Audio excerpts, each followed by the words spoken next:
Thank you. I'm Ranking Member Robert Garcia for Oversight Democrats. I'm going to make some brief statements, as will my colleagues, and then perhaps a question or two, and then we're going to get back to the deposition. As a reminder, this deposition has now gone on for about 2 hours, 2 hours plus 2.5 hours, and so that it will continue throughout the day. And so, going to be also respectful of not being specific, but we do have some overall statements to make. And a lot of this obviously ties into what the Secretary has already put out herself in her opening statement. Just want to begin by just clarifying and putting emphasis on something that's very important, and it's something the Secretary herself has said. Secretary Clinton never met Jeffrey Epstein. She never visited the island. She never flew on his plane. She also had no knowledge of Jeffrey Epstein's horrific crime. So zero knowledge of any wrongdoing. And you've also all heard that directly from her. Secretary Clinton is also completely cooperating with the deposition and the committee, and is answering questions in full faith and in good faith. What is not acceptable is Oversight Republicans breaking their own committee rules that they established with the Secretary and her team, which you've all reported and you've seen by releasing photos. Not acceptable, and it was gracious of the Secretary and her team to continue the deposition.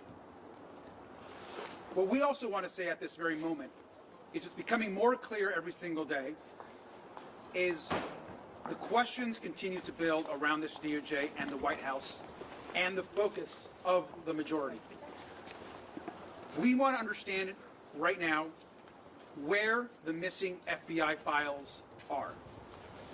These are files that accuse the President of the United States about serious accusations around sexual abuse. And the fact that they're not in the files that have been apparently either removed or discarded is incredibly concerning. And so we're calling on Attorney General Pam Bondi to immediately release those files. And lastly, I want to also add that this committee has now set a new precedent about talking to presidents and former presidents. And we're demanding immediately that we ask President Trump to testify in front of our committee and be deposed in front of Oversight Republicans and Democrats. And that should happen immediately. He is the person that appears almost more than anyone else in the committee, and it needs to happen right now. Mr. Chairman, do you distinguish at all between a president and a former president and a sitting president? I mean, is there something in there? Because they will say, wait a minute, we know what the court ruled on his immunity. We should depose the person that is mentioned in the Epstein files almost more than any other person next to Ghislaine Maxwell, and that's Donald Trump. Mr. Rankin, we're going to have a couple really comments, and then we're going to. I'm going to answer a couple questions. Thank you. I'm going to answer a couple questions. Thank you. Thank you. House Republicans need to get serious about this investigation. I understand now fully why Secretary Clinton wanted to make this deposition and her hearing public, because the reality is we are talking to the wrong person today. Who we should be talking to instead are people who are actually mentioned in the files, people who have made misleading statements about their relationship with Jeffrey Epstein. Earlier today, Chairman Comer mentioned being open to talking to Secretary Lutnick. Well, let's get him in. Let's talk to Secretary Lutnick instead. Let's talk to someone who is neighbors with Jeffrey Epstein, who actually associated with Jeffrey Epstein, not someone who had never, ever met Jeffrey Epstein to their knowledge. And so let's try to talk about people who will help us with our investigation, and let's release the 2.5 million files so we can know who else to talk to, and so we can do right by the victims and actually bring justice. Thank you. Thank you. I'm Congresswoman Yasmin Ansari, representing Arizona's 3rd District. I am extremely appalled by the Republican chairman's behavior today and by the behavior of the entire committee and how unserious they are about this investigation. Let's remind the country about what we are actually talking about. Jeffrey Epstein, Ghislaine Maxwell, and a list of many rich and powerful people from around the United States and around the world abused and raped more than 1,000 people who were children, many of whom were children at the time. And today we are sitting through an incredibly unserious clown show of a deposition where members of Congress and the Republican Party are more concerned about getting their photo op of Secretary Clinton than actually getting to the truth and holding anyone accountable. I also want to talk about the reporting from this week and the fact that we now know that the Department of Justice, in their ongoing cover-up, the most egregious cover-up in American history, intentionally seem to have redacted more or withheld more than 50 pages of allegations from a minor against President Trump. Do not forget that Kash Patel went in front of the Senate Judiciary Committee and said under oath that the FBI had no credible allegations of any other people being involved in this child sex trafficking operation.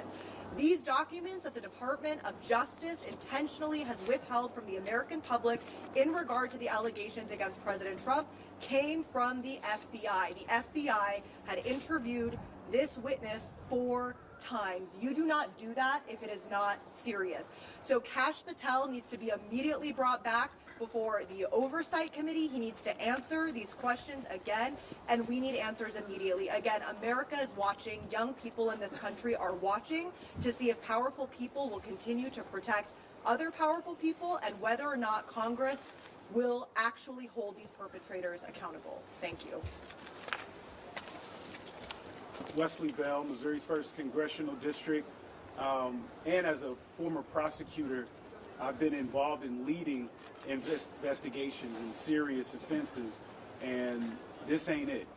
What we're seeing is political theater. What we're seeing is folks that are looking for headlines and tweets as opposed to doing the business of going about getting justice for the victims in this case, and survivors in this case, I should say, as well. And I think that that's what I think some of our friends on the other side are losing sight of, is that we are here to make certain that justice is served, and it's important for us, and as oversight members, to do our job to ensure that all the evidence, any information is heard, and that any victims, any survivors, voices are heard as well, and that's what we're supposed to be doing.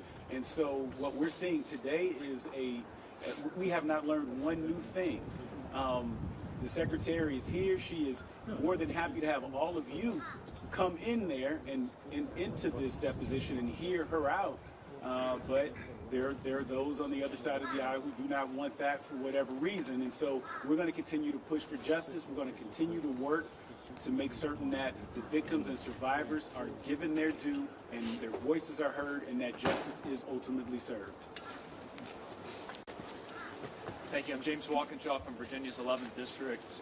The Trump administration's treatment of the survivors of Jeffrey Epstein's crimes has been a callous disregard. We've seen that in his refusal to release the files. We saw that this week at the State of the Union with his refusal to acknowledge the survivors who were in the chamber. One of the things that's been confirmed today is that in addition to having no relationship with Jeffrey Epstein, Secretary Clinton has no relationship with Ghislaine Maxwell. But there are important questions we should be asking the Trump administration about Ghislaine Maxwell. And I hope that our Republican colleagues will join us in asking these questions. Why is it that Donald Trump has refused to rule out the pardon, the clemency that Ghislaine Maxwell is campaigning for? We held a deposition in this committee with Ghislaine Maxwell. She used that deposition as an opportunity to campaign for a pardon. Chairman Comer then walked out before many of you and gave her talking points as to why she should get a pardon. Donald Trump needs to direct Attorney General Bondi to release all the files, to unredact the illegal redactions, and he needs to unequivocally rule out a pardon for Ghislaine Maxwell, who is a monster convicted of child sex trafficking. Why has he not ruled out pardoning her? Why did the Deputy Attorney General spend hours with her? And then why was she transferred to a cushy, lower security prison? Those are important questions we should be asking about Ghislaine Maxwell. We no longer have to ask whether there's any relationship between Secretary Clinton and Ghislaine Maxwell. There was not. Can you give us I'm going to answer the question. I'm going to answer the question. One second. I'm going to one statement, then one question. Last thing I'm going to say, and I'm going to begin with a question. You said that this is a very unserious The question. Secretary's been clear that she has no relationship with Jeffrey Epstein. She's never met Jeffrey Epstein. She said a few times that she has had encounters with Ghislaine Maxwell. She clarified what those meetings were like. Did she talk about Ghislaine Maxwell attending her daughter's wedding? Did you get any new insight into those interactions? I think, obviously, we can't get into specifics about the answers, but we will get all those as soon as the video is released. And so we have to be very careful about giving specifics about what was actually said in the deposition per committee rules, so which is why we're demanding right now that James Comer and the Republicans release the full transcript where all the questions that were asked will be fully answered by Secretary Clinton. What I can say is that she, again, never met Jeffrey Epstein, never went to the island, never went to the plane, and had no knowledge of any of his crimes. This is completely unacceptable. When it comes to Howard Lutnick, when Comer went in, he said it's a possibility when I asked him if Lutnick would be subpoenaed. Mace then said she had an email printed out that she wanted to ask Clinton about. What was that line of questioning like in the room, and was there any discussion about moving forward on a request or a subpoena for Lutnick? We've made the request of Howard Lutnick. It is unacceptable that we have the Commerce Secretary who has lied and lied and lied about his relationships with Jeffrey Epstein, the fact that he went to the island, he went on the plane, he went into business with Jeffrey Epstein, and yet sat there in a chair with a reporter and lied to the American people. He should resign today. He should be removed from office, and at minimum should come before the committee. I think everyone's been clear that we need to hear from Howard Lutnick. Can you give us a sense in the room, the questioning in the room? I'm not. Sorry. I want all of the secretary's responses to be released immediately, or I want the press to be allowed in to get details. Can you give us a sense of what it was like in the room? Is this a very tense deposition? And also, can you give a little bit more color of what exactly happened when this moment on social media is shared? Was there back and forth about letting the press inside the room?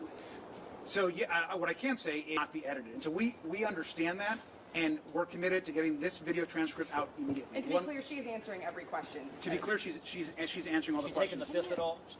To be clear, she's answering all the questions. Last question. In terms of her understanding of her husband's relationship with Jeffrey Epstein, is that something that she's been asked about? I want the full transcripts to be released immediately, and I think everything that she said in her testimony will be clear. Thank you all very much. Thank you so much for coming out.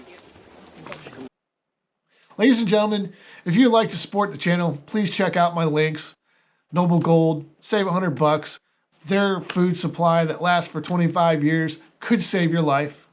I mean, seriously, if the world falls apart and you can't get food or food spoils, My Patriot Supply is most certainly who you would want to have in your corner. I can tell you that. And if you really want a good night's sleep, check out My Pillow. Fantastic. And if you want some good, supplements, check out Boomer Products. Ladies and gentlemen, these people have stuck by my side through thick and thin as I had to deal with what I had to deal with when it comes to this channel for 5 years. When the Biden administration caught wind that I was actually having serious traction, is probably when I had 7.7 million hours watched in a 28-day period back in 2020.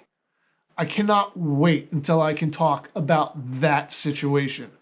Until next time, ladies and gentlemen, thank you so much for being here. Please like, subscribe, share, all that happy stuff. It helps out dramatically. If you want to help out other ways, there's all kinds of ways that you can, click on the video, super thanks and so forth and so on. Guys, it helps so incredibly much as I am going through the rebuild phase of bringing an algorithm that hid a channel for 5 years back to life. It is a freaking nightmare to do that, but the more you guys visit this channel, the more you watch my videos, the more you like them, the more you comment on them, the more you share, the more it helps the algorithm do what it's supposed to do and bring back my historical data that has to do with this channel. God bless each and every one of you, and I cannot thank you enough for being here. Food supplies have been completely wiped out. We have a evacuation of all counties. I report complete devastation. We have a giant squall, cloud, just gobbling up everything in the path. This is a total loss of life. There are forces in this world that remind us of how fragile we are. We thought we were safe. We thought it could never happen to us. Then life like a fog descends upon us, blanketing our memories. Through the haze, we travel its hidden paths, lost in its secret places. And when the storm, turbulent and immovable, forces us to shelter, we remember. It calls to us, calls us back. Back to the ports and the harbors of our past. We fight the currents that pull and drag us off course, not a light or star to chart the way. And when we arrive, we don't always know it at first, the places we once loved guised by time. Then we see it, the place we've been trying to get back to. Safe at last, we've found our way home.